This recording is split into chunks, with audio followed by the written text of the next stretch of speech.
로마서 말씀입니다. 로마서 1장부터 로마서 말씀을 가지고 어떻게 로마서 그리고 또 성경을 묵상하는지 그 방법을 함께 공부를 해볼까 생각 중입니다. 자, 로마서 1장 말씀인데요. 로마서는 굉장히 중요한 성경입니다. 바울이 로마에 복음을 전하러 가는데 로마에 가기 전에 바울이 1차, 2차, 3차 전도 여행을 한 후에 복음이 다 정리가 된 다음에 로마에 가기 전에 복음에 대해서 다 소개하고 그리고 편지부터 먼저 보내고 나중에 로마로 가게 됩니다. 그런 배경 속에서 로마에 있는 성도들을 만나고 싶어하는 그 바울의 마음, 또 그들에게 복음을 전해주고 싶은 마음이 잘 담겨 있습니다. 로마서가 상당히 어려운 책일 수도 있지만 차근차근 이렇게 말씀을 읽다 보면 또 성령께서 깨닫게 해 주시는 부분이 있을 것입니다. 자, 로마서 1장 보겠습니다. 예수 그리스도의 종 바울은 이렇게 시작하고 있습니다. 이 로마서를 쓴 저자가 바로 바울이라고 소개하고 있습니다. 예수 그리스도의 종 바울은 바울은 할 때 은이 파란 색깔입니다. 파란색은 주어에 붙어 있는 이게 앞에 있는 예수 그리스도의 종 바울까지가 주어라는 것을 나타내기 위해서 하늘 색깔로 은 이렇게 되어 있습니다. 그리고 특정함을 입었으니 할 때 검은 색깔은 서술어라고 하는 것을 나타내기 위해서 검은색으로 표현했습니다. 그래서 주어와 서술어를 표현하므로 성경이 주어가 무엇이고 서술어가 무엇인지 이렇게 알려주는 장치입니다. 자, 이 주어 서술을 아는 것이 성경을 연구하는 데 있어서 가장 중요하다라고 말씀드릴 수 있습니다. 왜냐하면 성경을 해석하는데 사람 중심으로 할 거냐 해석하느냐 하나님 중심으로 해석하느냐 이 부분이 제일 중요한데 대부분의 우리가 성경을 들어서 그냥 읽으면 우리는 하나님 중심이 아니라 사람 중심으로 자연적으로 읽게 되어 있습니다. 그래서 주어와 서술어를 분명하게 표시해 주므로 성경이 주어인 하나님 중심으로 가는지 서술어인 사람 중심으로 가는지를 분명하게 드러내는 장치다 이렇게 말씀드릴 수 있습니다. 자, 예수 그리스도의 종 바울은 이렇게 시작했는데요. 예수 그리스도의 종 바울은 입었다. 이게 수동이죠. 입었다. 근데 받아 입었다. 이게 다 수동입니다. 아자도 이제 검은 색깔인데 서술이죠. 받아 첫 번째 받았고 두 번째 입었다 이렇게 되어 있습니다. 그러니까 하나님이 예수 그리스도의 종 바울은 그러니까 그리스도가 원래 주어가 그리스도죠. 그리스도가 바울을 목적어죠. 사도로 불렀다. 이게 원래 문장이겠죠. 그래서 바울은 사도로 부르심을 받았다. 이렇게 말하고 있습니다. 자, 이 말은 무슨 말이냐면 바울이 스스로 사도가 되고자 시험을 치거나 공부를 하거나 연구를 하거나 자기가 손을 들고 나가지 않았다는 거죠. 아주 중요한 부분입니다. 자, 예수님이 바울을 불렀다는 거죠. 그러면 바울은 어땠습니까? 교회를 핍박하고 있었죠. 그런데 아무 조건 없이 오히려 핍박자를 불렀다는 거죠. 자, 이것이 바로 예수 그리스도 하나님의 주권이고 하나님의 주도성을 보여주고 있습니다. 그래서 바울은 부르심을 받은 사람이다. 바울은 부르심을 받았습니다. 자, 이 바울이 누구입니까? 바로 나 자신 그리스도인이죠. 부르심을 받았다. 하나님이 불러줬기 때문에 성도가 되었다 라는 말과 같은 말이죠. 부르심을 받는 게 소명이라고 합니다. 소명. 부르심을 받았다. 하나님이 불렀다. 자, 그리고 두 번째는 불렀는데 사도로 불렀죠. 첫 번째 사도로 불렀다. 사도는 이제 보내심을 받았다 라는 뜻입니다. 근데 이 사도로 부르심을 받았다라는 것을 다시 또 설명하기를 하나님의 복음을 위하여 택정함을 입었다. 자, 부르심 받은 것이 다른 말하면 택정함을 입는 거죠. 자, 사도로 부름받은 게 뭐죠? 하나님의 복음을 위하여. 이게 바로 사도입니다. 하나님의 복음을 위하여. 자, 부르심을 받았다가 택정함을 입었다. 다시 설명해 주고 있죠. 이렇게 성경은 앞에 나오는 단어를 뒤에서 다른 말을 사용해서 항상 설명해 주고 있습니다. 이것을 알면은 성경을 해석하는데 많은 도움이 됩니다. 자, 사도로 부르심을 받은 것이 하나님의 복음을 위하여 택정함을 입었다. 같은 말입니다. 자, 그래서 하나님의 복음을 위해서 선택을 받았다. 자, 여기도 예정, 선택에 대한 게 나오죠. 선택. 근데 이 선택이 그 선택이나 예정이나 이런 것들이 초점이 잘못 맞춰져 있습니다. 자, 초점은 뭐냐면은 하나님의 복음을 위해서 선택받았다라고 하는 것이 중심이라는 거죠. 자, 내가 선택받았느냐, 선택받지 않았느냐 이 말을 하는 게 아니라 하나님의 복음을 전하는 목적을 위해서 선택받았다. 그걸 말하는 거죠. 누구나 이 선택을 받을 수 있다는 겁니다. 그런데 내 쪽에서 선택권이 없이 하나님이 선택해 주셨다. 불러주셨다. 즉 하나님의 은혜를 강조하고 있다는 거죠. 자, 바울의 삶을 보면 알 수 있습니다. 바울은 교회를 열심히 핍박하는 가운데 하나님이 빛을 비추어서 바울을 부르셨고 또 복음을 깨닫게 해 주셨습니다. 자, 바울은 이렇게 사도로 복음을 전하는 자로 부름을 받았습니다. 근데 이 복음을 하나님의 복음이다 이렇게 말했죠. 하나님의 복음. 이 하나님의 복음이라는 말은 자신이 만들어낸 게 아니라 자신은 부름받았고 또 복음을 받았을 뿐이라는 것입니다. 자기가 연구하거나 노력하거나 공부해서 깨닫게 된 것이 아니라 하나님이 찾아오셔서 알려주셨다는 거죠. 자, 이는 바울에게만 해당되는 것이 아니라 모든 그리스도인에게 해당되는 것입니다. 우리가 열심히 복음을 깨닫고 우리가 주님을 찾아가는 것이 아니라 어느 날 갑자기 하나님이 우리를 찾아와서 복음을 깨닫게 해 주신다는 것입니다. 그것이 하나님 중심이죠. 자, 이 하나님의 복음은 하나님이 이 복음의 내용을 이제 바울이 하나님으로부터 받았던 그 복음의 내용을 이제 설명을 하고 있습니다. 이 복음은 하나님이 선지자들로 첫 번째 구약의 선지자들로 말미암아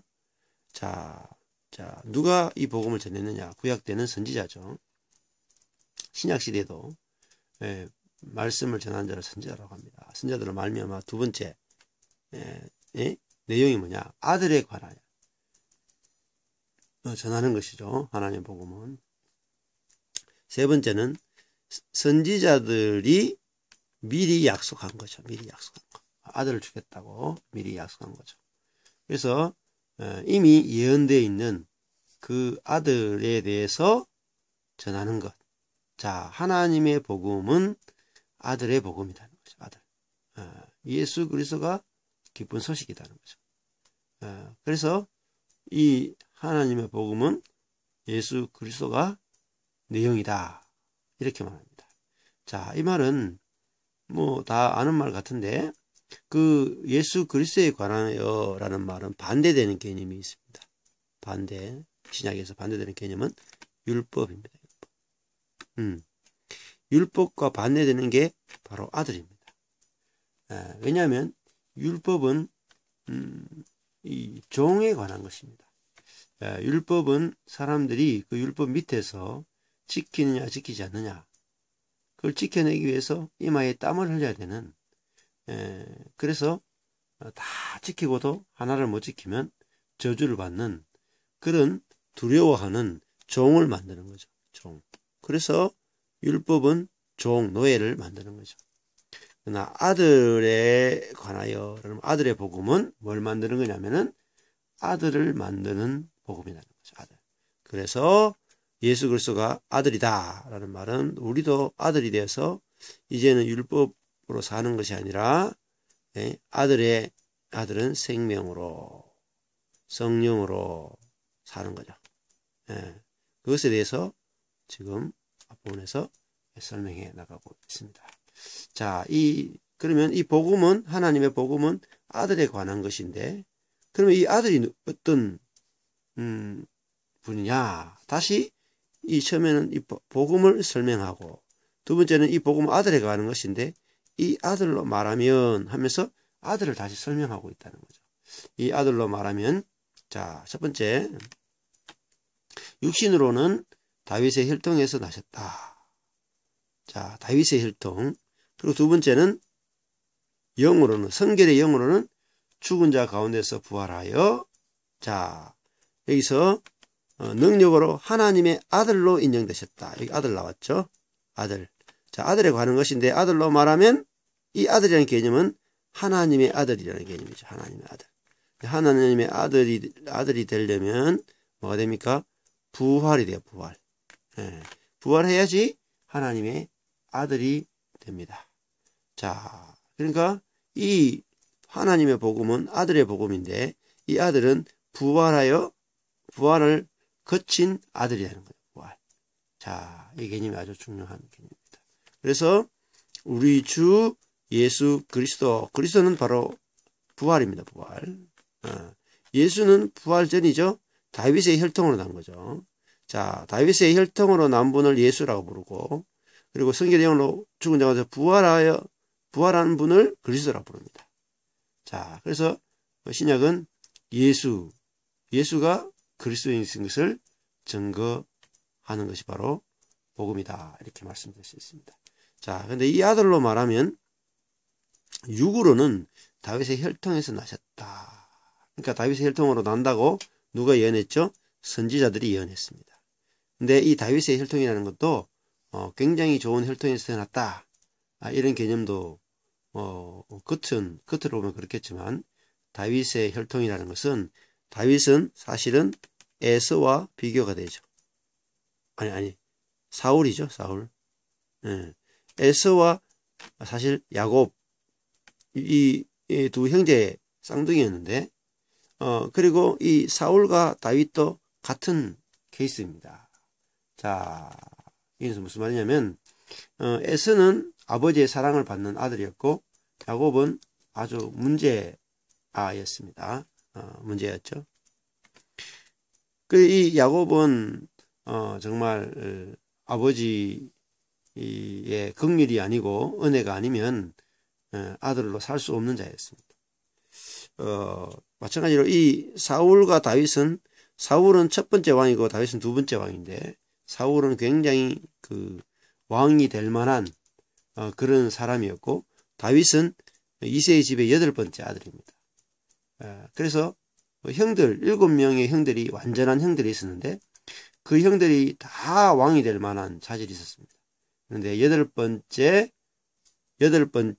아들인 다윗은 7이라고 하는 1에서 7이라고 하는 숫자에 들어가지 않았다는 거죠. 그러니까 아버지의 개념 속에 없는, 인간의 개념 속에 없는 그런 왕이 바로 다윗입니다. 즉 다른 말로 하면은 은혜가 아니고는 왕이 될 수 없는, 그 집안에서 가장 천대받는 목자였다는 거죠. 목자. 그래서 그 은혜, 이 다윗의 혈통이라는 말은 긍휼과 은혜의 혈통이다라는 것을 지금 이야기해 주고 있습니다. 그 다음에 성결의 영으로는, 자, 성결이란 뭐냐, 거룩이라고 하는 게 뭐냐, 성령으로는 죽은 자 가운데서 부활하여. 자, 이 거룩이 뭐냐면, 거룩하다는 것은 구별된다는 뜻인데, 뭐가 구별되냐면 부활이 구분이 나는 거죠. 자, 그리고 죽은 가운데서, 자, 죽은 자들 가운데서 부활했다. 자, 죽은 자는 더러운 사람들이고 부활한 사람은 거룩한 사람이죠. 자, 죽은 자와 산 자, 이게 두 가지인데 예수 그리스도는 죽은 가운데서 부활했다는 거죠. 그래서 이 부활을 통해서 이 능력 안에서, 이 부활이 바로 능력입니다. 능력 안에서 하나님의 아들로 인정되셨다. 자, 인정되셨다. 임명되셨다. 인정되셨다. 그러니까 예수님이 부활하지 않았다면 하나님의 아들로 인정될 수 없죠. 자, 이 이야기는 아들의 복음이죠. 아들의 복음. 하나님의 복음은 아들의 복음이고, 이 아들의 복음은 또 다른 말로 하면은 우리에게도 똑같이 적용됩니다. 우리도 다윗의 혈통, 육신의 혈통이 있고 그 다음에 영적인 혈통이 있다는 거죠. 자, 우리가 육신적으로 다윗의 혈통이었으면 난다고 해서 절대로 그리스도가 될 수 없죠. 반드시 성결의 영으로 다시 나야 된다는 거죠. 성결의 영으로 다시 거듭나는 것을 부활이라 그래요. 부활. 그래서 그럴 때 우리가 전부 다 그리스도, 기름 부음 받은 자가 되야 된단 말이에요. 그래서 예수 그리스도가 이 부활하신 분이다. 그러니까 새로운 피조물의 첫 열매가 되셨다. 이렇게, 이것이 바로 복음이다. 이야기하는데, 우리들도 예수 그리스도 안에서 육으로 날 뿐만 아니라 성령으로 나는 것, 부활에 참여하는 것. 그래서 기름 부음 받는 자가 되는 거죠. 자, 그러려면 먼저는 이 육으로 혈통이 나고 성결의 영으로 부활하려면 부활의 조건이 뭐냐면 죽음입니다. 죽음. 죽지 않고 부활에 참여할 수가 없죠. 그래서 우리가 이 아담의 생명을 가지고 태어난 사람이 반드시 그 생명이 죽고 이제 부활하여 부활 생명으로 살아가는 자, 그가 바로 하나님의 아들이고 기름 부음 받은 자다. 그렇게 설명할 수 있습니다. 자, 그런 이야기는 뒷부분에 가서 더 상세하게 설명을 드리도록 하겠습니다. 자, 그리고 예수 그리스도로 말미암아 우리가 뭘 받았냐면 사도의 직분을 받았다. 이렇게 했죠. 앞부분에 사도로 부르심 받았다가 나오죠. 그래서 사도의 직분을 받았다. 근데 이 사도의 직분을 받는 게 또 은혜와 그랬습니다. 은혜와 사도의 직분을 받는다. 그리고 그 예수 그리스도 이름을 위하여 모든 이방인 중에서 믿어 순종케 한다. 자, 사도의 직분은 믿어 순종케 하는 자죠. 자, 복음을, 하나님의 아들의 복음을 전해서 믿게 하고 순종케 합니다. 순종이라는 말은 무슨 말이냐면 복음을 받아들이는 거죠. 받아들임. 받아들이는 거. 이것이 바로 순종입니다. 순종. 그러니까 내가 죄인이라는 사실을 받아들이고 내 자원이 부족한 것을 받아들이고 내 지혜가 부족한 것을 받아들이고 하나님의 성령에 자기 자신을 내어드리는 거죠. 내어드림. 그것을 순종이다 이렇게 말씀드립니다. 그래서 믿어 순종케 한다 이렇게 되어 있습니다. 자, 믿어 순종케 하는 게 나중에 가면 또 나오겠지만 이것이 바로 순종케 하는 것이 열매를 맺게와 연결되어 있습니다. 열매를 맺게. 자, 이것이 열매죠. 예수 그리스도를 받아들여서 예수 그리스도가 자기 속에 사는 것, 그것이 바로 열매입니다. 예수가 나타나는 것, 그 열매라고 합니다. 자, 그래서 그러면 이 순종한 사람들을 뭐로 표현하냐면 너희도 그들 중에 있어 예수 그리스도의 것이다는 거죠. 예수 그리스도의 것으로 부르심을 입은 자다. 자, 여기도 부르심을 입었다. 소명이죠. 부르심을 입었다. 앞에 나왔습니다. 사도로 부르심을 받아. 사도로 부르심을 받아. 사도로 부르심을 받은 이야기가 나왔죠. 그렇습니다. 자, 사도로 부르심을 받았죠. 앞부분에서 사도로 부르심을 받아.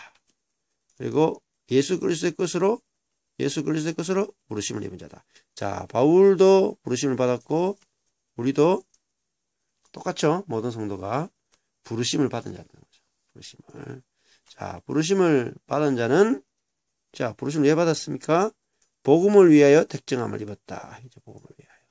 그러니까 우리도 예수 그리스도의 것으로 부름을 받은 것은 복음을 위하여 선택받은 것입니다. 복음을 전하는 자가 된 거죠. 그래서 근데 이 사도 여기서는 사도로 부름 받았는데 이 사도란 말은 결국은 바울이 종이라는 표현을 썼죠. 종. 자, 이 종이라는 말이 바로 예수 그리스도의 것이라는 뜻이죠. 우리도 소유가 바뀌었다는 거죠. 이 사단의 소유였다가 예수 그리스도의 것으로 우리는 부르심을 받았다는 거죠. 이것을 알아야지 우리가 종된 것의 영광을 알게 되는 거죠. 자, 이것이 바로 자유입니다. 자유. 자유. 자, 참 자유는 뭐냐면 종되는 것입니다. 종. 내가 바울이 예수 그리스도의 종이 되는 것, 그리고 예수 그리스도의 것이 되는 것, 이거를 자유라고 합니다. 왜냐하면 우리가 종으로 부름받기 전에 무슨 종이었습니까? 우리가 육신으로 살고 있었죠. 자, 육신으로는 우리는 죄의 종이었습니다. 사단의 종이었습니다. 우리가 정욕, 내 안에 있는 정욕의 종이었습니다. 내 자아의 종이었습니다.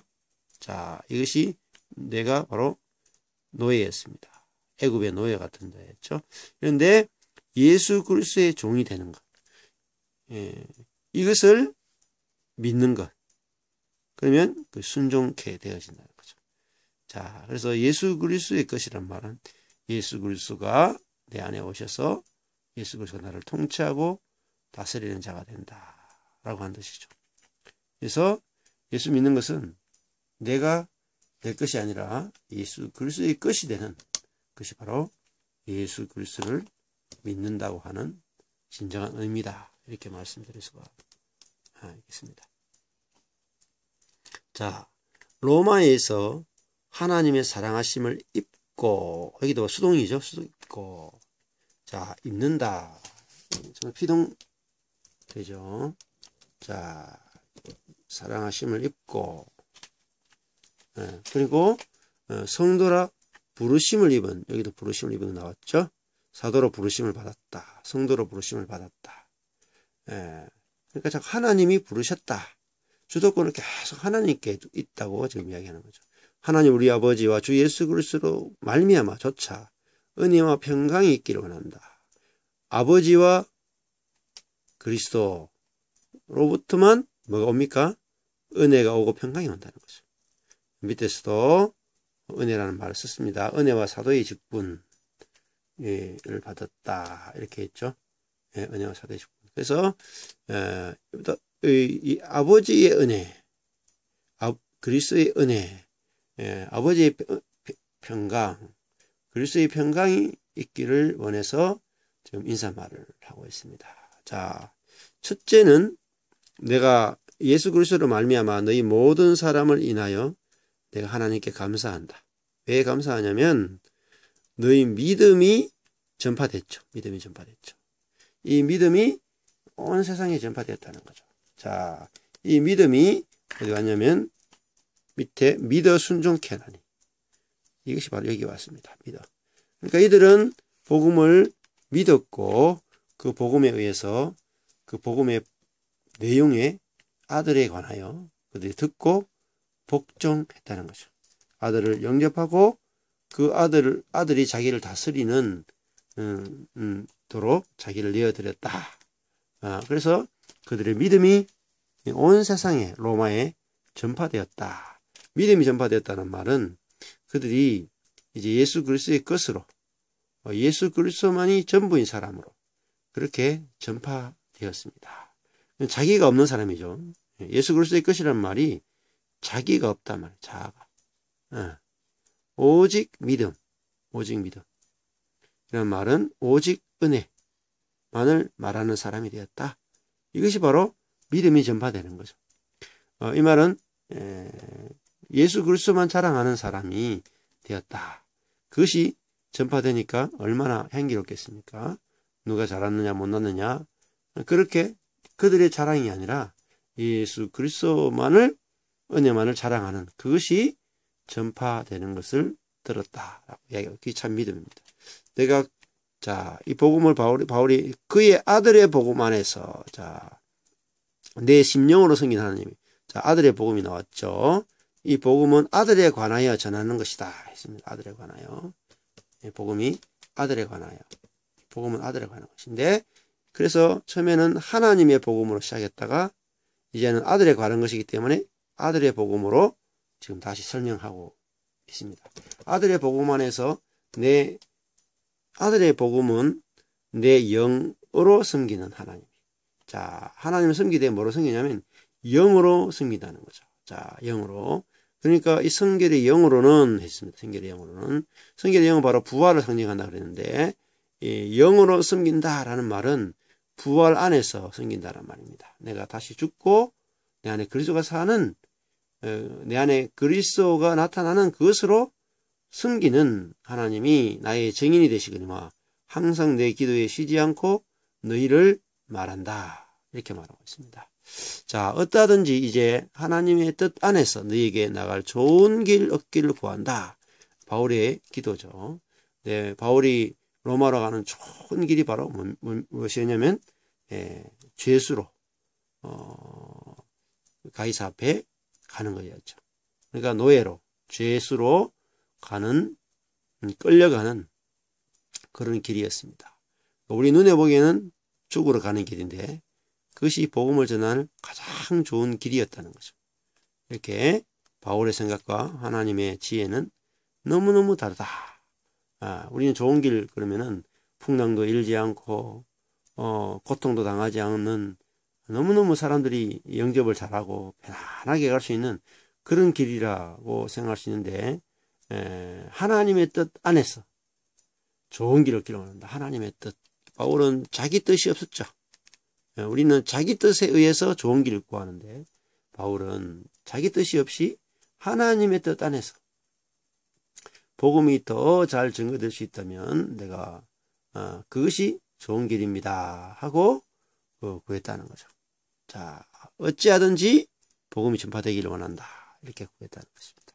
내가 너희를 보기를 심히 원하는 것은 무슨 신령한 은사를 너에게 나누어 주어 영적인 카리스마를 나누어 주고 싶다는 거죠.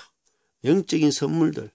그러니까 이 은사라는 것이 병 고치는 은사, 예언의 은사 이런 것이 아니라 영적인 선물을 나누어 주기 원한다. 영적이라는 말은 은혜라는 말입니다. 은혜가 카리스고 은사가 카리스마거든요. 그 은혜의 선물, 영적인 것은 거룩한 것은 바로 부활이죠. 부활. 아까 전에 영적인 이란 말 썼죠. 내 심령으로 섬기는 다 영이죠. 부활의 은사죠. 죽고 다시 산 그 사람이 받은 하나님으로부터 오직 은혜로 받은 그것을 간증하고 나누어줌으로 너희를 경고케 하려 함이니. 영적인 은사, 다른 은혜의 복음만이 그들을 견고케 할 수 있다는 거죠. 아들의 복음만이 사람들을 견고케 하기 위해서 그 아들의 복음을 나누어줘서 그들을 견고케 하기 원한다는 거죠. 이는 곧 너희 가운데서 너희와 나의 믿음을 인하여 너희 피차 아니함을. 예, 이것은 내가 너희 가운데서 너희와 나의 믿음을 하는 거죠. 은사가 결국 믿음이죠. 예, 믿음을 인하여 피차 아니함을 얻으려 함이라. 자, 믿음, 은혜를 서로 나누게 될 때에 서로 우리가 그 하나님 은혜가 서로 교통이 될 때에 정말 큰 안위를 얻게 된다는 거죠. 이것을 하고 싶어서 바울은 로마로 가고 싶다 이렇게 말하고 있는 거죠. 형제들아, 내가 여러 번 너희에게 하고자 하는 것을 너희가 모르기를 원치 아니한다. 이는 너희 중에서도 다른 이방인 중에서와 같이 열매를 맺게 하려 합니다. 하미로되 지금까지 길이 막혔다. 그래서 좋은 길 얻기를 구한다. 이렇게 나오죠. 자, 열매를 맺는 것이 뭡니까? 믿어 순종하는 거였죠. 경고케 되는 거죠. 경고케 되는 거.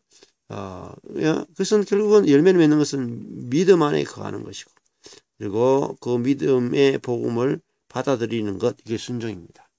예, 그래서 경고케 되기 위해서 로마서를 쓰고 있다. 이렇게 설명드릴 수 있습니다.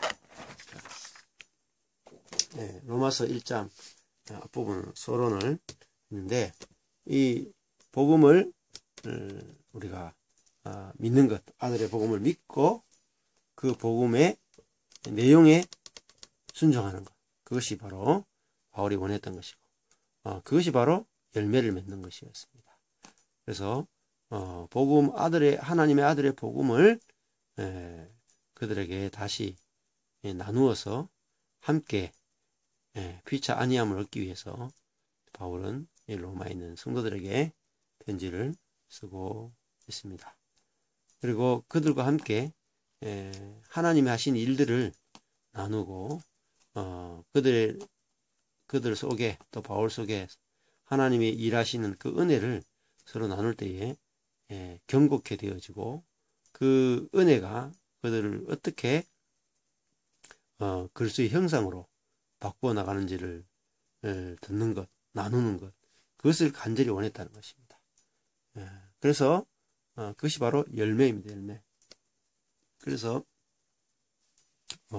복음이 전파되는 곳마다 씨를 뿌리면 그 씨가 자라서 열매를 맺게 되는 거죠. 자, 이 열매가 바로 성령의 열매입니다. 사람들이 전부 성령의 사람으로, 그리스도의 사람으로 변형되는 것입니다. 그것이 바로 죽은 자 가운데서 부활하는 것입니다. 자, 죽은 자 가운데서 다들 죽은 자인데 그 속에서 하나님을 향하여 산 자가 되어 나타나는 것이죠. 그래서 우리가 이 땅에서도 우리가 참 영적 부활을 경험할 수 있고, 또 실제로 그 예수 그리스도의 성품, 성령의 열매를 맺는 그런 사람이 될 수 있습니다. 그것을 위해서 바울은 로마로 가고 있습니다. 그래서 이런 복음을 경험하고 누린 사람이